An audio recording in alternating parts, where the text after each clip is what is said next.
Mike Winger is once again going to give some advice on how a wife should respect her husband, how she can do that, because the topic was my wife contradicts me a lot in public and it makes me feel disrespected. So what should I do?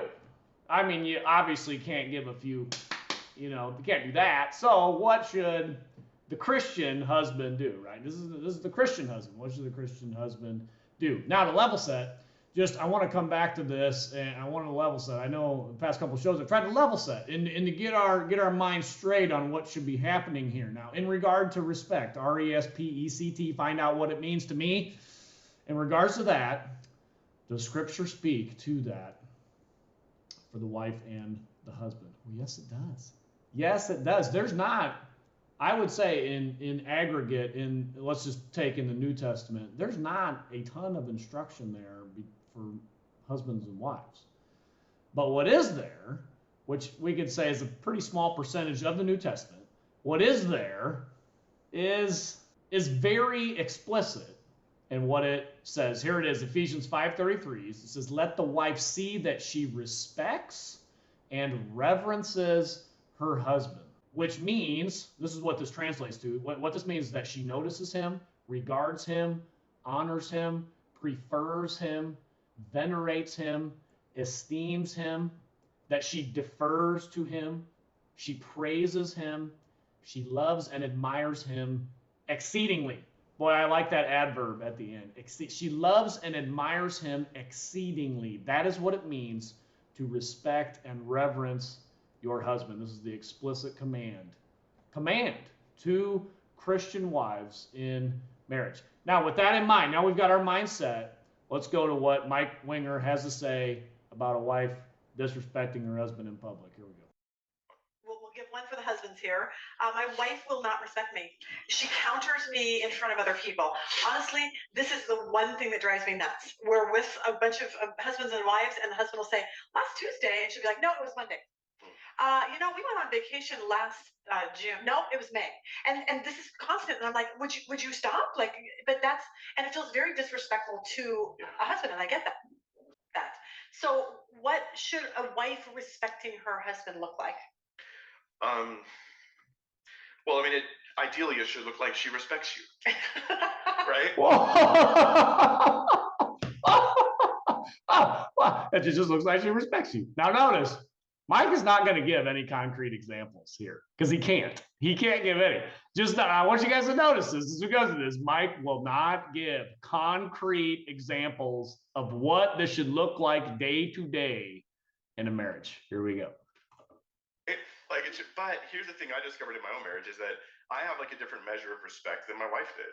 And so she would do things at our first early years of marriage that I was like, I felt like that was disrespectful. And she was like, like there wasn't in her heart at all, right? And so I learned to get thicker skin. She learned to get thinner skin, and we kind of balanced out a little bit. Did you notice that? Did you notice that here? Give me some concrete examples, not a single one named. Here's what he said. Listen, my wife used to be really disrespectful to me, and what did we have to learn? Well, I just had to get thicker skin. I had to take it. That's it. Hey, servant leader husband, if your wife is disrespectful to you, well, just take it. I mean, that's what we got in modern day 2024. No, this is not a brush it under the rug, no big deal, water off a duck's back. No, this is one of the very few, there's not that many, one of the very few commands to wives in the New Testament. What is the command? Make sure that she respects and reverences her husband. This is a big deal. This is not just to brush it off, have thicker skin, blah, blah, blah. Mike, you are in serious scriptural error if that is your advice. So that she became more sensitive to potentially disrespecting me, and I became more gracious and understanding and not an insecure punk, because that's absolutely the way I'm wired to be. I'm more inclined to be that way. Now notice that language. Notice that language. We have to hold our pastors accountable for this bad behavior from Christian wives. We got to hold men, we got to hold Christian husbands accountable. Yes, I agree with that. But we have to hold. Here's what he said. Well, because I was an insecure punk, I expected my wife to talk to me with respect and reverence. No, that's not a matter of being an insecure punk. That is the way God has wired men to be. And we wonder why in the modern day, young men really aren't signing up to get married hardly at all anymore. The average age for marriage now in a man is over 30 in the United States of America. Why is that?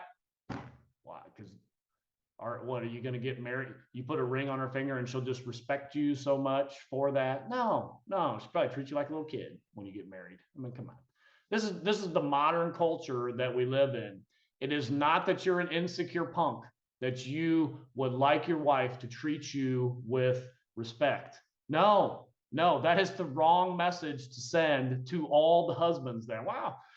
If you feel like your wife disrespects you, well, you're just kind of an insecure punk. So maybe you talk to her and have a conversation, but really at the end of the day, you got to get thicker skin. This is what he explicitly says. And we'll notice there's not a single example of a wife respecting her husband. That's what the question was at the beginning from this lady here. Give us some examples of how a wife can respect her husband. Not a single one will be given. Somehow getting married just like pulls out every insecurity I have and puts it right there in front of the marriage. It's kind of weird, and I think that might be common for couples. You get married, all of a sudden, all your insecurities and fears and stuff like that, and it just creates a lot of tension in the marriage. And sometimes it's like a couple of years down the road, you're like, okay, I guess I could relax a little bit, you know. Hopefully. Otherwise, other people don't learn that lesson. But again, well, you're just insecure. You know, you just have insecurities. That's why you would really like and desire your wife to respect you and reverence you. No, every man, this isn't even just Christian men. Any man who's a husband wants his wife to respect him and reverence him. And this should be even more so in the church because there's the explicit command of Scripture for wives to do this. There's not very many to wives. It's respect, reverence, submit. That's about it. I mean, there's not that many. This is not a minor thing. Get some thicker skin. No, wrong. This is a major thing for the Christian marriage. So a husband and wife often have a different idea about what counts as respect. So have conversations with each other. Don't start the conversation we might counsel with, you disrespected me. You've got to talk in the language of feeling here, because sometimes it's hard to tell if it was real or just felt. And so I'm not talking about, guys, you have to learn to share all your emotions. I don't know that sharing all your emotions is good for anybody to do. What I'm just saying is you're not making the objective claim, you disrespected me. You're giving the statement, hey, that felt uncomfortable for me when that happened. And what a freaking statement to say. Listen, wife, that felt disrespectful to me, blah, blah. Oh, man.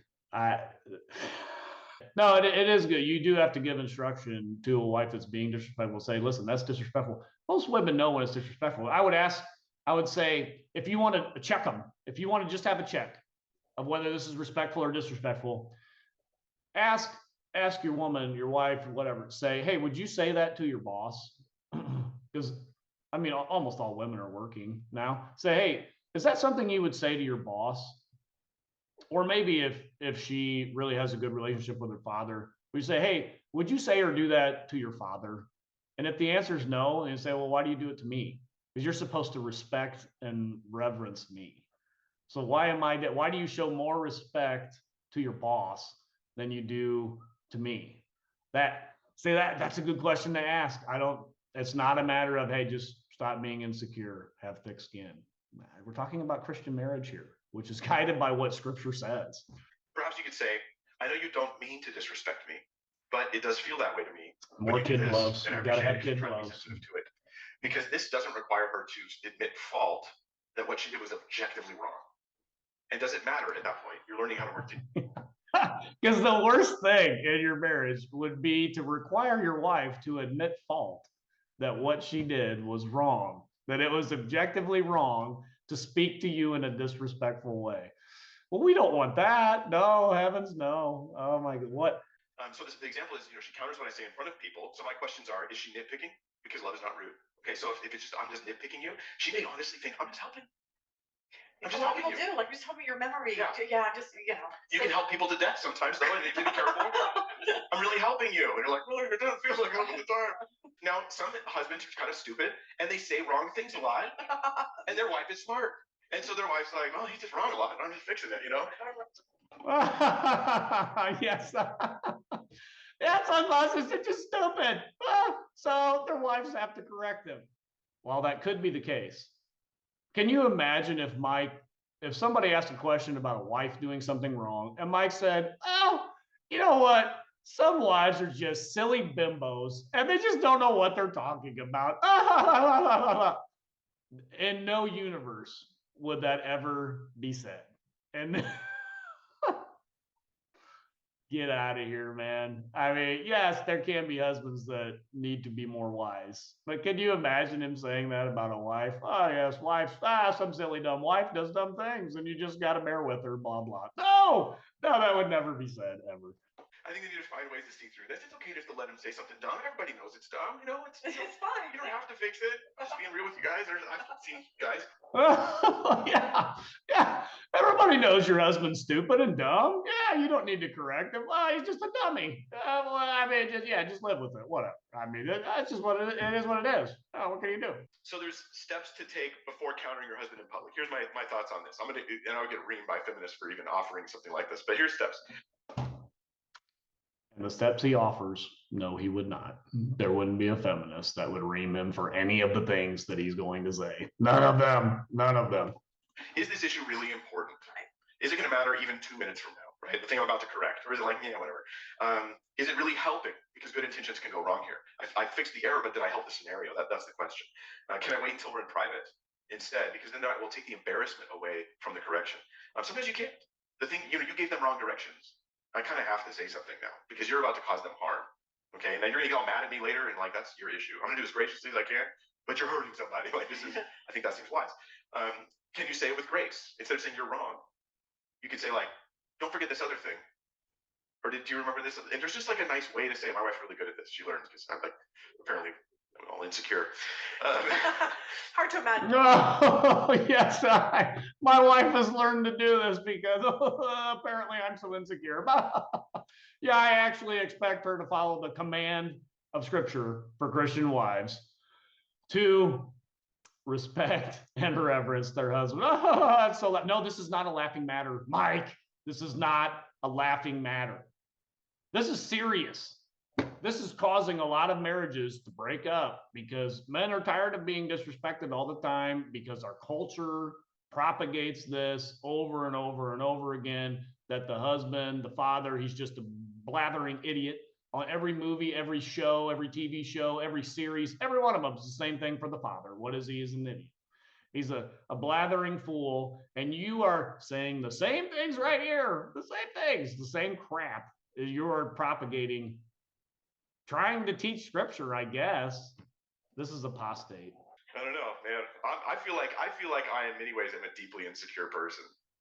So we'll end it there, but there's not a lot more going on in the show. So his concrete examples of how a wife can respect her husband, just nonsense. There was no, well, she could try to say things more gracefully. Try to wait till you get home to correct him, blah, blah. What? How is this offending? The feminists are going to kill me for this. No, there's not probably feminists would be like, yeah, what feminist is mad about that advice? Give me a break, dude. No, here's what Scripture says. Let me read it again one more time. Here, let the wife see that she respects and reverences her husband, which means, now this is I'm adding, but this means that she loves and admires him exceedingly. She does. She defers to him. She praises him. She venerates him. She honors him. That's what it means. This is not that hard. I think most women kind of know what this means because they don't talk to their boss the same way that they talk to their husband. I can guarantee that, at least if they're looking to keep their jobs and maybe get a raise at some point, they don't. Why is this so hard? It's not that hard. It's not that hard. If Bible teachers and pastors would just say it and teach it, it wouldn't be that hard. Now, would it still be hard for women to do? Well, maybe, but at least it wouldn't be hard to actually know what it is. Like, it's just, I mean, we got to get it turned around. But with all that, Christ is winning. He is building his church, and the gates of hell will not prevail against it. Until next time, this is the Postmillennial Man.